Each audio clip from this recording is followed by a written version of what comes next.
Hello and welcome, my dear students of 9th Standard English Medium. Once again, I'm welcoming back to you to my online class of Social Science. ठीक है, और हमारा ये 11th chapter जो है Indian judiciary, उसको इस lecture में हम आगे बढ़ाएंगे. ओके, और आज का जो हमारा टॉपिक ऑफ डिस्कशन है वो मैंने ऑलरेडी बोर्ड पे लिखा हुआ है. आप लोग जरा पहले से उसको पढ़ लीजिएगा. आज जनरली हम हाई कोर्ट्स के बारे में चर्चा करने जा रहे हैं. हाई कोर्ट्स, ओके, और उससे रिलेटेड जो सारे टॉपिक्स है, सब टॉपिक्स ऑब्वियसली उसकी हम रीडिंग करेंगे और उसको समझेंगे. पेज नंबर 88 पे हमारा टॉपिक शुरू हो रहा है, high courts. Now I would just like to remind you कि इस चैप्टर में आगे हम जितने भी 2 लेक्चर हुए हैं उसमें इंट्रोडक्शन हमने लिया था, जिसमें पिरामिड सिस्टम हमने समझा था. पिरामिड सिस्टम का मतलब होता है कि सबसे ऊपर की एक सर्वोच्च अदालत होती है जिसको हम सुप्रीम कोर्ट बोलते हैं, और उसको हम एपेक्स कोर्ट भी कह सकते हैं. सुप्रीम कोर्ट एक ही होती है पूरे देश में और उसके ऊपर दूसरी कोई कोर्ट नहीं होती है, पहली बात. दूसरी बात यह है कि उनके नीचे, सुप्रीम कोर्ट के नीचे अलग अलग राज्यों में हाई कोर्ट्स होती है, और उसी के बारे में आज हम बात करने जा रहे हैं. ठीक है, तो बहुत ही अहम मुद्दा है. हर एक राज्य में जनरली एक हाई कोर्ट होती है. हालांकि कुछ राज्य ऐसे हैं, खास करके पूर्वोत्तर राज्य, ओके, जिसको हम 7 सिस्टर्स के नाम से भी जानते हैं. आसाम, अरुणाचल प्रदेश, मिजोरम, सिक्किम, मेघालय, नागालैंड, त्रिपुरा, ओके, ये जो सारे राज्य हैं वहां पे सभी राज्यों के बीच में एक ही हाई कोर्ट है. ये चीज आगे आएगी पढ़ने में, ठीक है. और हाई कोर्ट्स के नीचे जो दूसरी कोर्ट्स होती है उनको डिस्ट्रिक्ट कोर्ट, तालुका कोर्ट ऐसा कहा जा सकता है. और लेसन के एंड में हम स्पेशल कोर्ट्स और ट्रायल सेशन कोर्ट्स और लोक अदालत वगैरह ऐसे पॉइंट्स के बारे में भी हम पढ़ेंगे. लेकिन हाँ, आज हमें जो पढ़ना है that is about high court, जो राज्य में जनरली एक होती है. So let us start reading on page number 88. One of the key positions in the continuous hierarchy pyramid of the Indian judiciary is occupied at the state level by high courts. State level के हिसाब से देखा जाए तो state की वो सर्वोच्च अदालत है, देश की नहीं, लेकिन वो पर्टिकुलर स्टेट की जो है वो सर्वोच्च अदालत हाई कोर्ट होती है. यानी कि राज्य में वो एक ही होती है. उसके ऊपर अगर कहीं पे जाना है आपको अपील करने के लिए तो ऑब्वियसली सुप्रीम कोर्ट में जाना पड़ता है. लेकिन वो राज्य में जो सबसे ऊपर की कोर्ट होती है वो हाई कोर्ट होती है. High Court is the apex court at the state level. वही बात यहाँ पे लिखी है. The constitution provides one high court for every state. जैसा मैंने आपको आगे बोला कि हर राज्य के बीच में एक हाई कोर्ट है जनरली. ठीक है.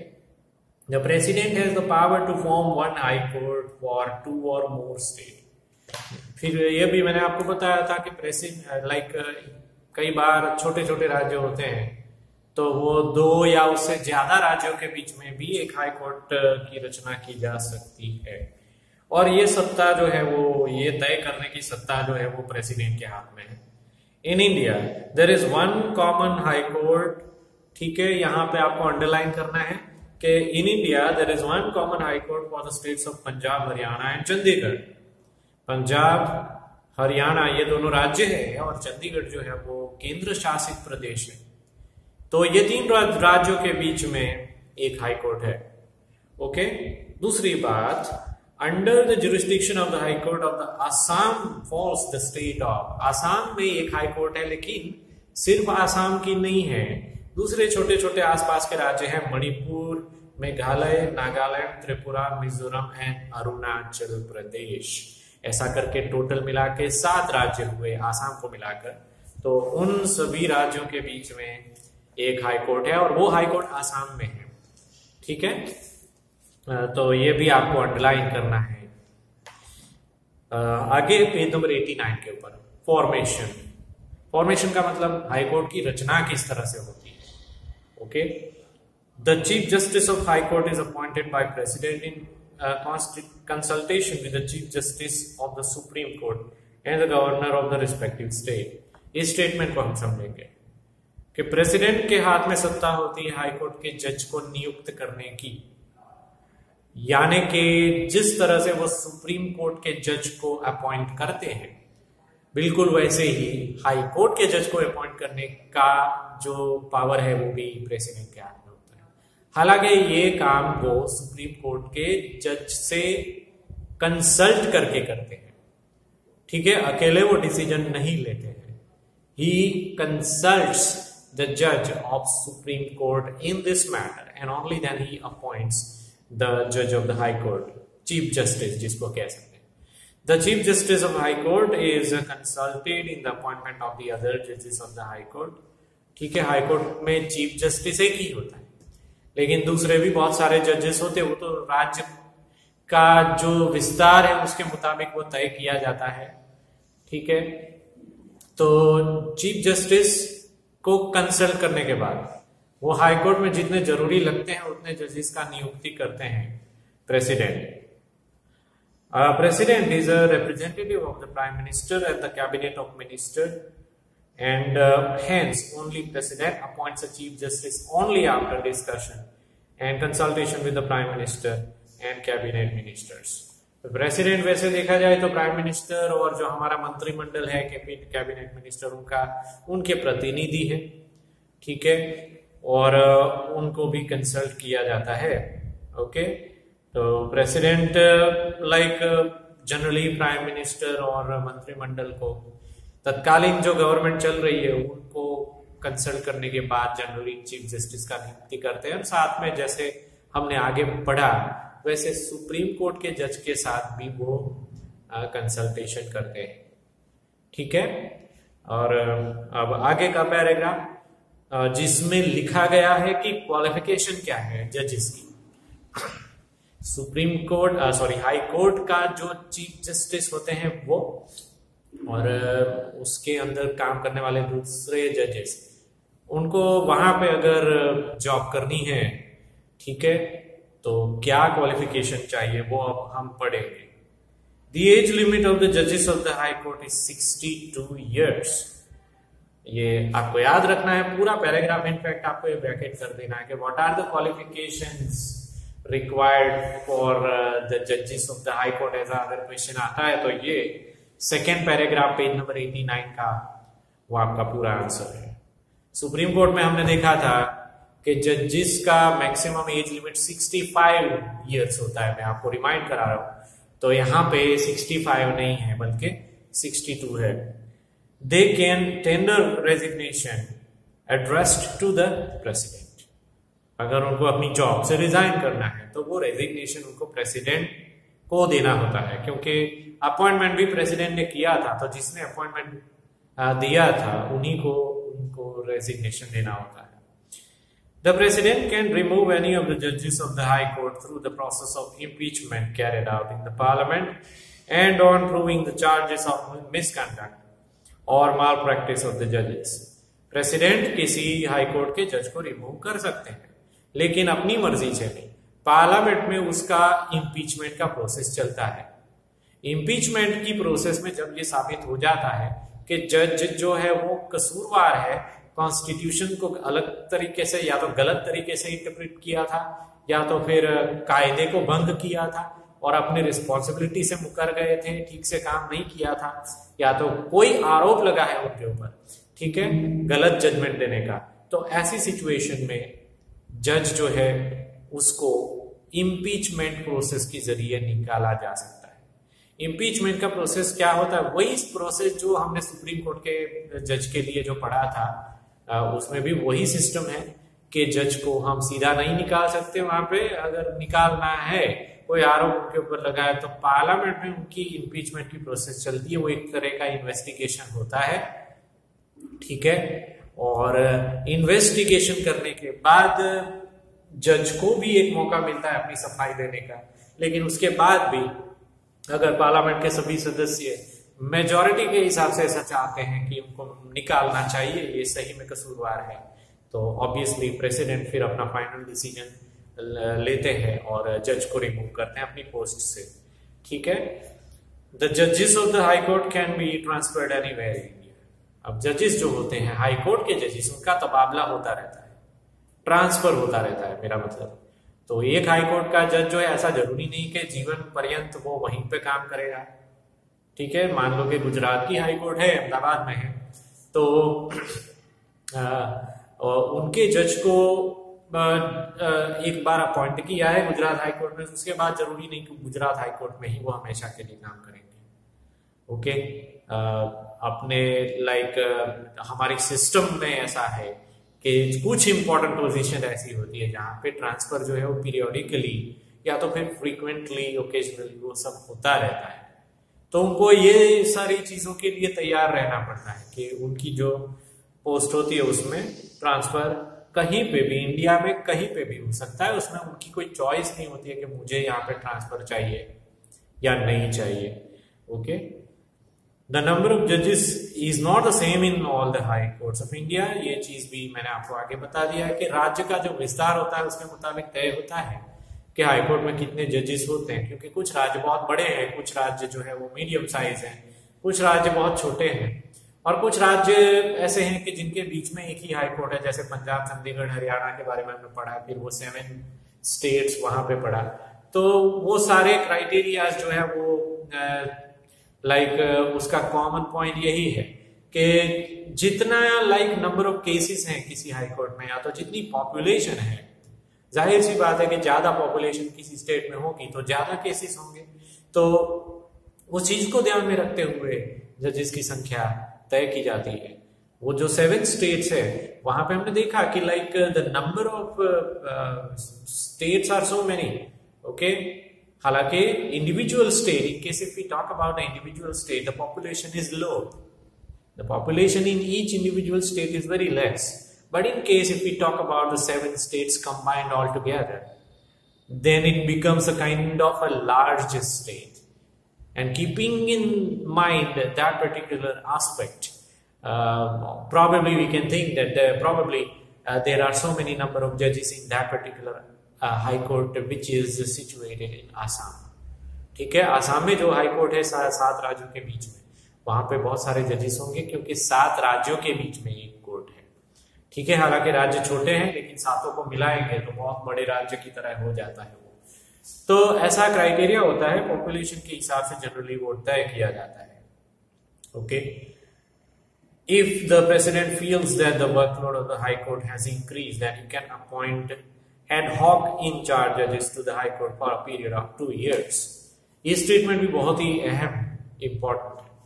अगर प्रेसिडेंट को ऐसा लगता है कि वर्कलोड बढ़ गया है किसी हाई कोर्ट में, तो वो टेम्पररी पीरियड के लिए, टेम्पररी यानी प्रिसाइजली 2 सालों के लिए किसी एडहॉक जज का नियुक्ति कर सकते हैं। यानी कि वो जज जो है वो सिर्फ 2 साल के लिए होते हैं, उसके बाद उनका या तो कहीं और पे ट्रांसफर हो जाता है, जनरली तो कहीं और पे ही उनका ट्रांसफर हो जाता है। क्योंकि जैसे सपोज मान लेके अगर गुजरात में किसी एडहॉक जज की जरूरत पड़ी तो यहाँ पे वो अपॉइंट हो जाएंगे, लेकिन फिर जब केसेस की संख्या कम होगी, वर्कलोड कम होगा, तो किसी और राज्य में उनका तबादला हो सकता है जहां पे वर्कलोड बढ़ गया है। और जनरली तो ऐसा ही देखा गया है, मैंने शायद आपको आगे बताया था कि इंडियन जुडिशियरी सिस्टम में वर्कलोड बहुत रहता है, जनरली बहुत रहता है। There are so many cases in different courts of India still pending for so many years. कुछ केसेस ऐसे कॉम्प्लिकेटेड होते हैं कि जिसका जजमेंट जो है वो तुरंत नहीं लाया जा सकता है, इसलिए सालों तक चलते रहते हैं। ठीक है, और ऐसे करके केसेस की संख्या बहुत बढ़ गई है, लाखों केसेस ऐसे हैं जो कि पेंडिंग है। तो जनरली वर्कलोड ज्यादा रहता है। तो ये एडहॉक जजेस जो है उसके बारे में भी हम ऐसा नहीं कह सकते कि 2 साल के बाद उनकी छुट्टी हो जाएगी। आज अभी सपोज यहाँ पे ये स्टेट में है तो 2 साल के बाद कोई कहीं और दूसरे स्टेट में उनका ट्रांसफर जरूर से हो जाता है। ठीक है, लेकिन क्योंकि वो टेम्पररी जज होते हैं इसलिए उनको एडहॉक जज बोला जाता है। All the work of the supreme court and the high Court is carried out in English language, but if any legislative assembly of any state passes a resolution, then the work of the high court related to the state be carried out in the language of that state, then the work of the High Court of that state can function in the language of that state.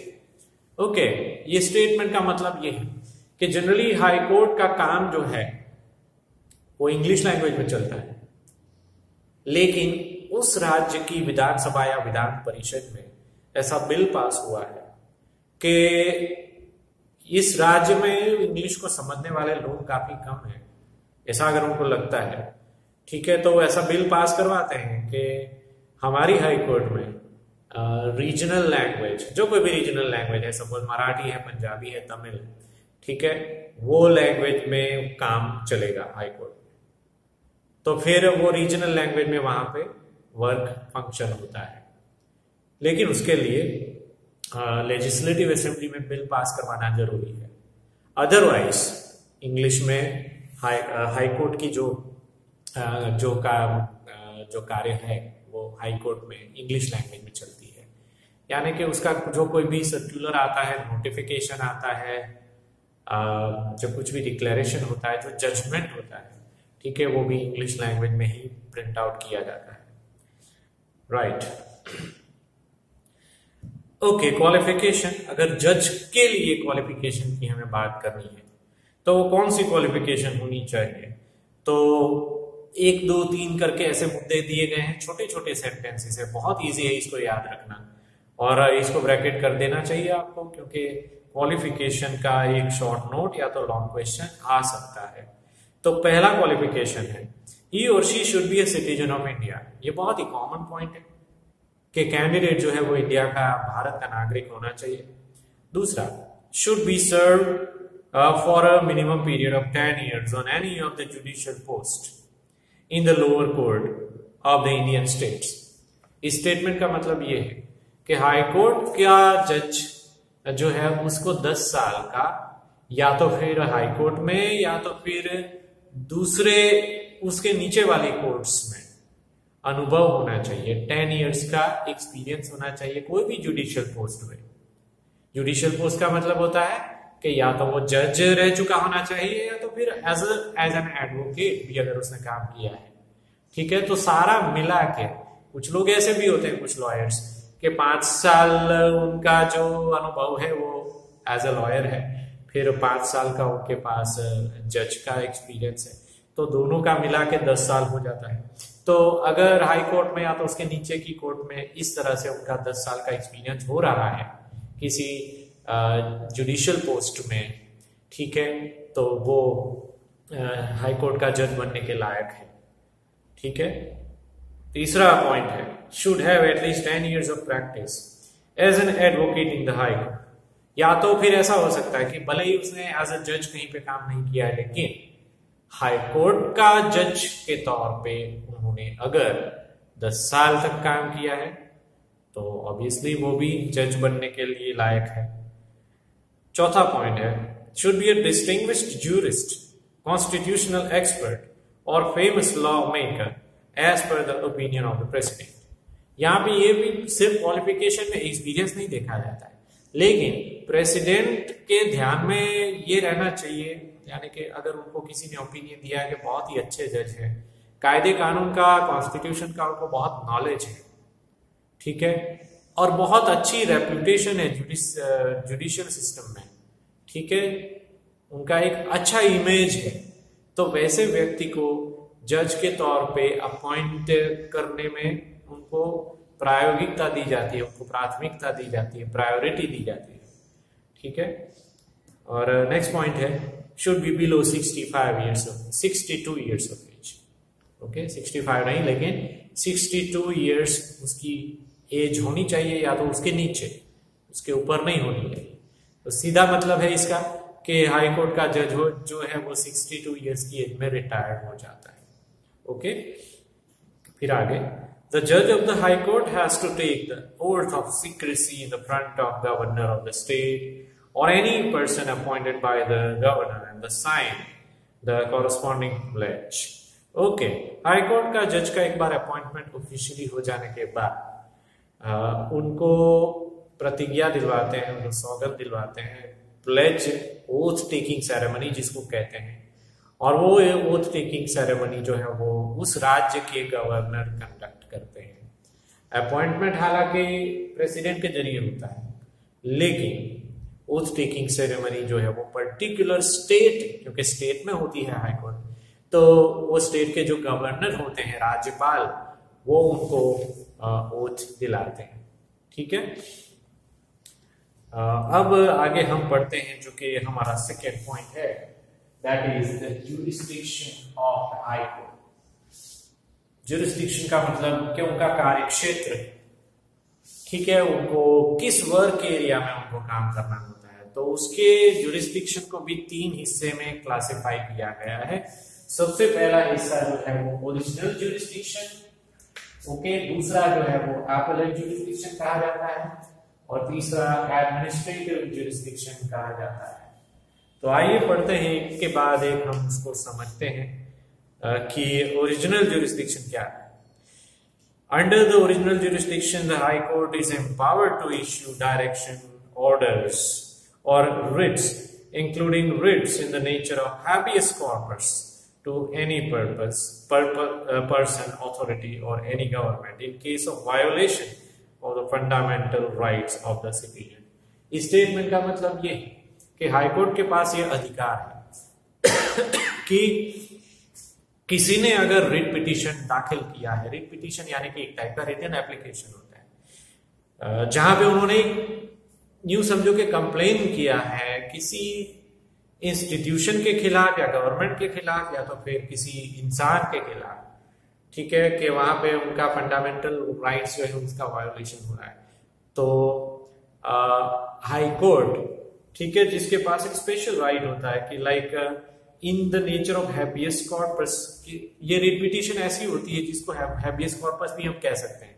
Habeas corpus का मतलब ये होता है कि किसी को कुछ करने से रोकना, दैट इज जो कायदे की भाषा में उसको हैबियस कॉर्पस कहा जाता है। लेकिन सपोज कोई इंसान कुछ काम कर रहे, लाइक कुछ गलत काम करने जा रहा है, या तो आपके ध्यान में आया है कि वो कुछ गलत कर रहा है, ठीक है, तो उसको वो काम करने से रोकने के लिए हाई कोर्ट में आपने हैबियस कॉर्पस अगर दाखिल किया है, जो कि एक टाइप का रिटन एप्लीकेशन है, तो हाई कोर्ट ऐसा डायरेक्शन देती है, उनको रोकती है, जरूरत पड़ने पर अरेस्ट करने का हुक्म भी देती है पुलिस को। ठीक है, तो ये उनका पहला एक ज्यूरिसडिक्शन है। The high court has the authority in the cases related to companies, marriage, divorce and alimony. Okay, यानी कि जो सारे कंपनियों के बीच में डिस्प्यूट होते हैं, ठीक है, उसके बारे में उनको जजमेंट देने की सत्ता होती है। फिर मैरिज, ओके, मैरिज में अगर कोई डिस्प्यूट हुआ दोनों हस्बैंड वाइफ के बीच में, या तो फिर उन्होंने डिवोर्स लेने का फैसला किया है और डिवोर्स का कोई कॉम्प्लिकेटेड केस है, तो उसमें एलिमनी यानी कि लाइक मैरिज करने के बाद भी एक्स्ट्रा मैरिटल अफेयर या ऐसा कुछ है, ठीक है, किसी इंसान का, तो ऐसी लाइक कॉम्प्लिकेटेड सोशल मामलों में हाई कोर्ट जो है वो हस्तगत करती है और उनको जजमेंट देने का इसमें भी अधिकार है। The cases of the contempt of court, land revenue and its embarrassment, land reforms and returns can also be carried out in high court. कुछ सिविल केसेस भी हाई कोर्ट में लड़े जा सकते हैं जिसमें कंटेम्प्ट ऑफ कोर्ट हुआ है, यानी कि कोर्ट की अवहेलना हुई है, कोर्ट ने जो डायरेक्शन दिया था, या तो कोर्ट ने किसी को कोर्ट में हाजिर होने का हुक्म दिया था लेकिन वो बंदा हाजिर नहीं हुआ, तो उसको कंटेम्प्ट ऑफ कोर्ट कहा जा सकता है। कोर्ट ने जो जजमेंट दिया उसके खिलाफ अगर कुछ कोई कर रहा है तो उसको भी कंटेम्प्ट ऑफ कोर्ट कहा जा सकता है। ठीक है, तो उसके लिए हाई कोर्ट सजा देने का सीधा जजमेंट दे सकती है। लैंड रेवेन्यू और उसका इम्बर्समेंट जो होता है, यानी कि जमीन के ऊपर जो लगान भरना होता है, लैंड टैक्स जिसको एक वर्ड में हम कह सकते हैं, ठीक है, तो वो कितना होना चाहिए वो डिसाइड करने का अधिकार भी हाई कोर्ट को है। Land reforms and returns can be carried out, यानी लैंड से जुड़े, जमीन से मुद्दे जो कोई भी जुड़े हुए हैं कॉम्प्लिकेटेड, ठीक है, वो सारे उसके ऊपर डिसीजन देने का अधिकार हाई कोर्ट को होता है। All writ petitions challenging the judgment given by the lower court of the civil and criminal courts can be made in the high court. Okay, यानी कि जो सारे रिट पिटीशन लोअर कोर्ट या civil court या तो criminal courts में, high court के नीचे वाली कोर्ट्स में जो चल रहे थे केस, ठीक है, उसका जो कोई भी जजमेंट आया, अगर किसी पार्टी को वो स्वीकार्य नहीं है तो उसको चैलेंज भी कर सकते हैं हाई कोर्ट में जाकर, क्योंकि हाई कोर्ट में जाने का उनके पास ऑप्शन होता है आगे की कोर्ट में जाने का। तो किसी को अगर नहीं मंजूर है कोई जजमेंट तो ऑब्वियसली वो हाई कोर्ट में जाके चैलेंज कर सकते हैं। जो सिविल कोर्ट होती है या तो फिर डिस्ट्रिक्ट कोर्ट या तालुका कोर्ट होती है, वहां पे जो कोई भी जजमेंट दिया उसको चैलेंज करने का जो अधिकार है वो किसी भी पार्टी को हाई कोर्ट में जाके मिलता है। This petition challenging the provisions provided in the entrance examination.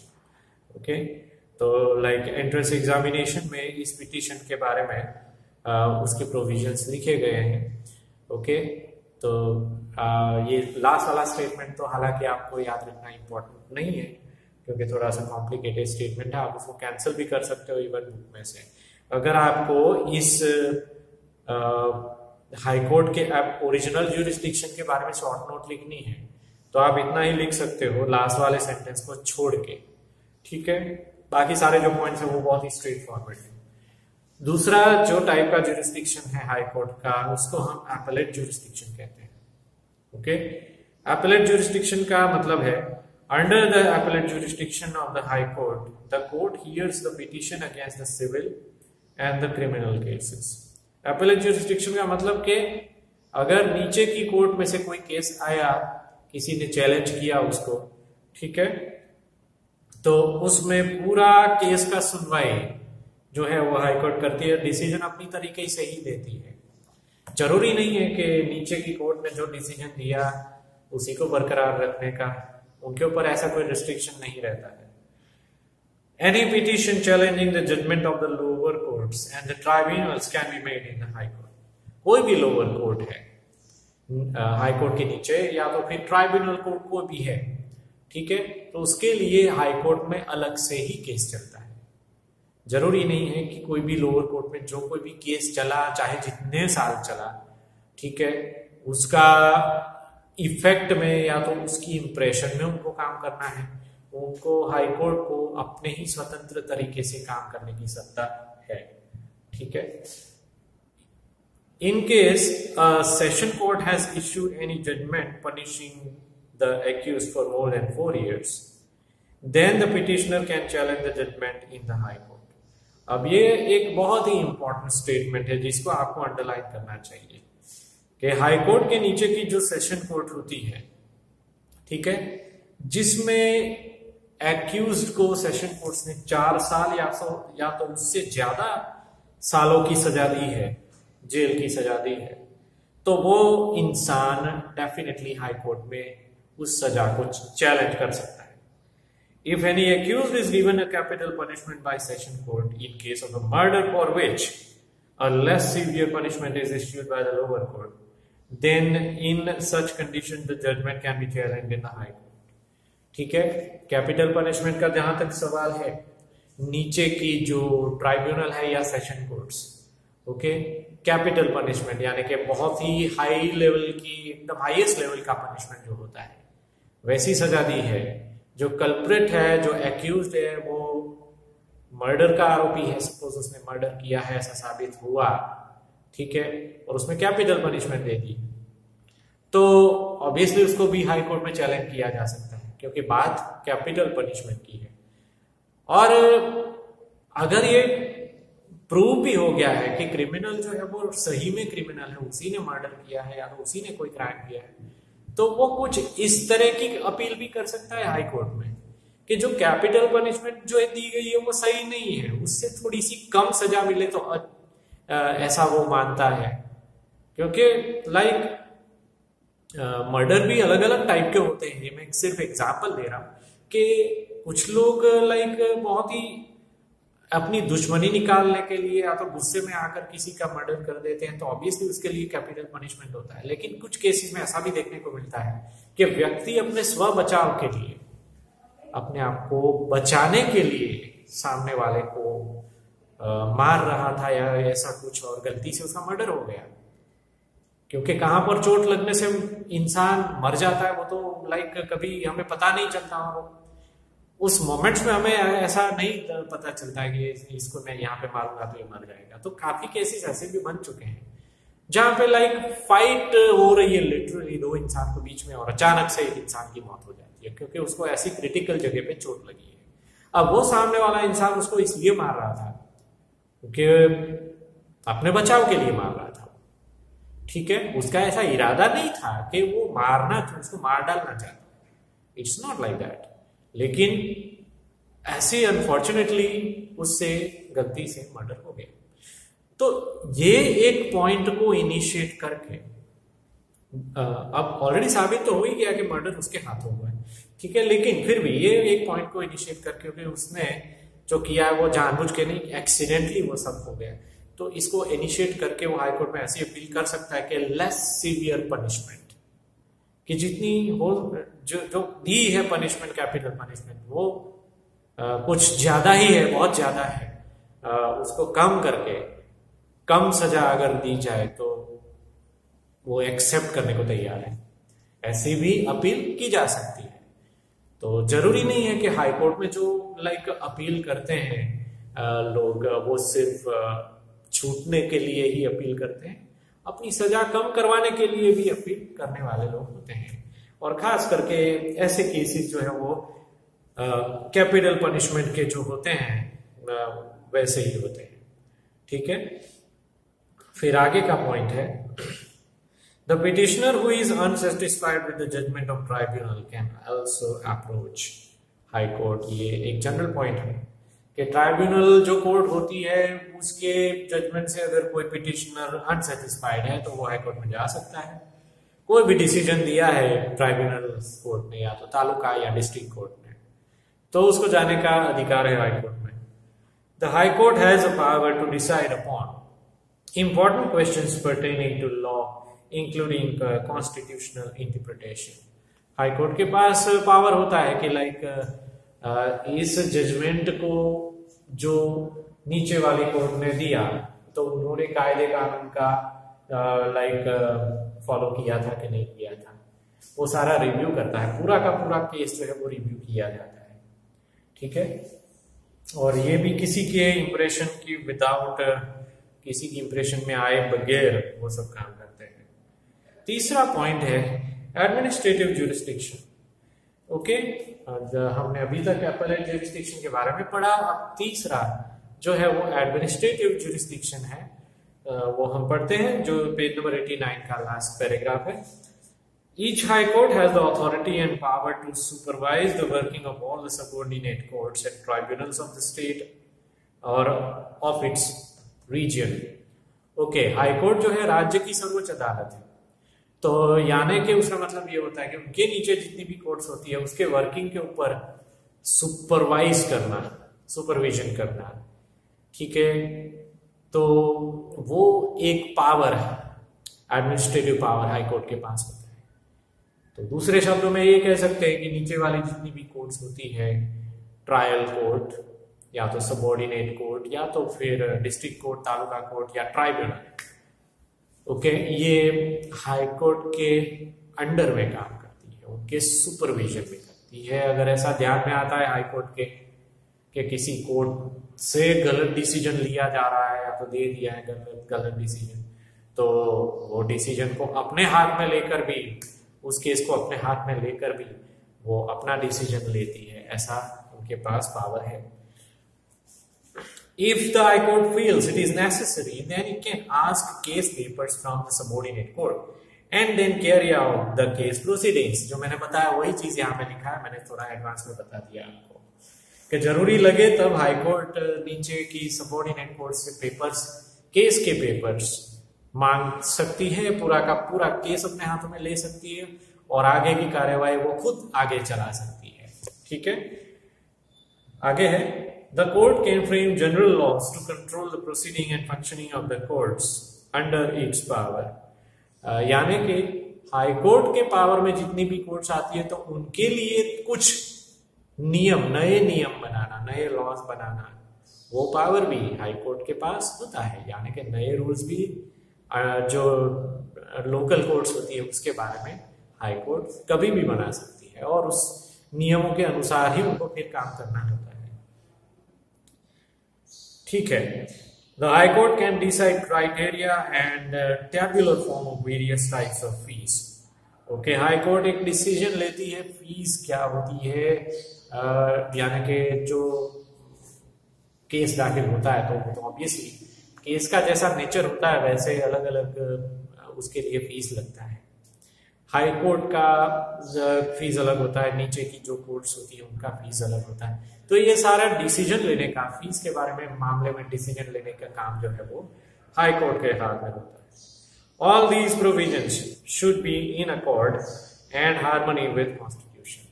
तो कॉन्स्टिट्यूशन के मुताबिक ही उनको चलना होता है। ऐसा नहीं कि हाई कोर्ट जो है वो अल्टीमेट पावर उनके हाथ में है, सबसे पावरफुल जो चीज है वो तो कॉन्स्टिट्यूशन ही है। तो कॉन्स्टिट्यूशन को रिफर करके ही ये सारे फैसले उनको लेने पड़ते हैं। The high court can guide and direct the subordinate courts in the matter of maintaining records and entries. Okay, यहाँ पे स्पेलिंग अलग लिखा है, एंड का SND लिखा है, AND होना चाहिए। ठीक है, तो स्टेटमेंट का मतलब ये है कि कोई भी केस आए किसी भी सबऑर्डिनेट कोर्ट या तो हाई कोर्ट में या तो कोई भी कोर्ट में केस आए तो उसका रिकॉर्ड रखने का जो है वो सूचना वो सभी कोर्ट्स को बार बार देती रहती है। हाई कोर्ट में आए हुए केसेस को भी रिकॉर्ड जो है उसका उसको रखना पड़ता है। हमने सुप्रीम कोर्ट के मामले में भी ये पढ़ा था कि कोर्ट ऑफ रिकॉर्ड्स ऐसे करके अलग से पॉइंट पढ़ा था। तो सुप्रीम कोर्ट के जरिए जितने भी सारे केसेस के डिसीजन लिए गए हैं उसका भी एक रिकॉर्ड रहता है उनके पास हमेशा।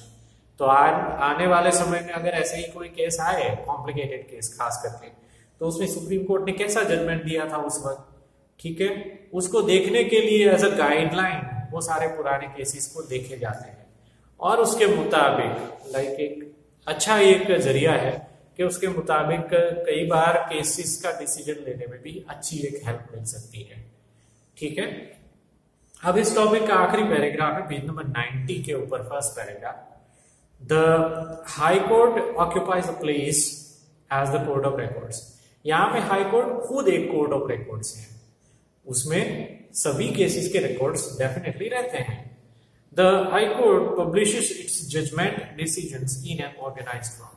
जो कोई भी जजमेंट पब्लिश किया जाता है हाई कोर्ट के द्वारा वो प्रिंटिंग फॉर्म में होता है, बुकलेट के फॉर्म में होता है या तो पूरा बुक के फॉर्म में होता है। ऐसा नहीं है कि दो चार सेंटेंस का या तो 2-4 पेज का कोई जजमेंट होता है, ऐसा नहीं है। जजमेंट जो है वो बहुत ही लंबा होता है। कई बार तो ऐसा होता है कि पूरा का पूरा बुक जैसे कि आप पढ़ रहे हो एक जजमेंट को पढ़ने के लिए, इतना लंबा वो जजमेंट होता है। तो ऑब्वियसली उसको ठीक से टाइप किया जाता है ऑर्गेनाइज्ड लैंग्वेज में और उसको पब्लिश किया जाता है। कोई भी जजमेंट है तो उसको जनरली पब्लिश किया जाता है, डिसीजंस को या जजमेंट को।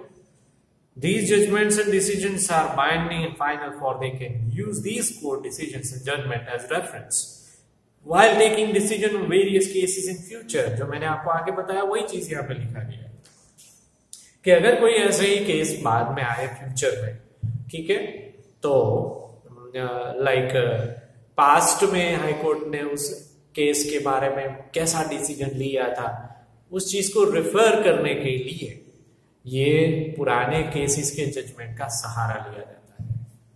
जनरली ऐसा कॉम्प्लिकेटेड केसेस में होता है और इसीलिए कोर्ट ऑफ रिकॉर्ड्स जो है उसकी जरूरत पड़ती है कि कोई केस खत्म हो गया, उसका जजमेंट आ गया, इसका मतलब ये नहीं है कि बात खत्म हो गई, ठीक है, उसको संभाल के रखा जाता है फ्यूचर में काम आ सके इसलिए।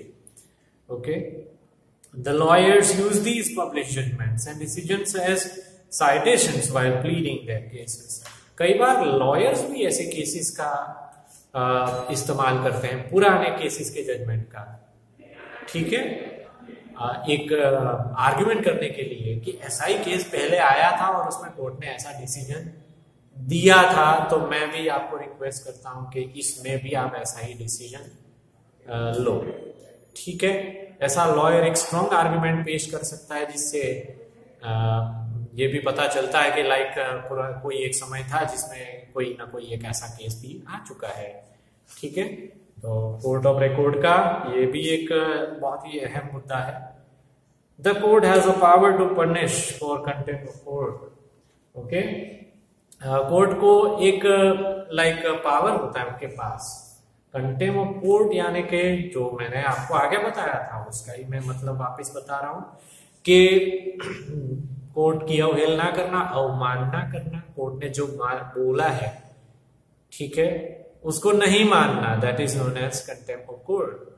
काफी सारे ऐसे मुद्दे हो सकते हैं जिसमें कंटेम्प्ट ऑफ कोर्ट साबित हो सकता है। कोर्ट ने किसी को बुलाया और वो व्यक्ति हाजिर नहीं हुआ, कोर्ट ने किसी इंसान को या तो किसी ऑर्गेनाइजेशन को कुछ काम करने के लिए या तो फिर ना करने के लिए उन्होंने डायरेक्शन दिया, लेकिन फिर भी वो उसके खिलाफ जा रहे हैं, ठीक है, तो ऐसे जो केसेस होते हैं उसको कंटेम्प्ट ऑफ कोर्ट माना जाता है, ठीक है। तो ऐसे कंटेम्प्ट ऑफ कोर्ट के केसेस में जनरली कोर्ट को सजा देने का अधिकार है या तो फाइनेंशियली फाइन करने का भी अधिकार है। ओके, तो इस तरह से हाई कोर्ट जो है उसके काफी सारे पावर्स होते हैं और लास्ट लाइन में ऐसा लिखा है, the high court of Gujarat is located on the Sarkhej Gandhinagar highway 16 Ahmedabad. Okay, आपको ये मैंने ऑलरेडी पहले बताया ही था आपको, और खैर आपको वैसे भी मालूम होगा कि अहमदाबाद का जो एसजी हाईवे वहां पे 16 करके एक एरिया है, वहां पे गुजरात की हाई कोर्ट लोकेटेड है। हाईवे के ऊपर से ही हमें दिखती है, ठीक है, और आते जाते आपने डेफिनेटली उसका बिल्डिंग देखा होगा। तो गुजरात की एक ही हाई कोर्ट है और हर एक राज्य में जनरली इस तरह से एक हाई कोर्ट होती है। ओके, तो इस तरह से हमारा ये टॉपिक आज का जो हमारा एजेंडा है वो पूरा हुआ। उसके बाद जो लोकल कोर्ट्स होती है उसके बारे में हम आने वाले लेक्चर में पढ़ेंगे। Right, thank you very much for your time. Bye bye, have a nice day.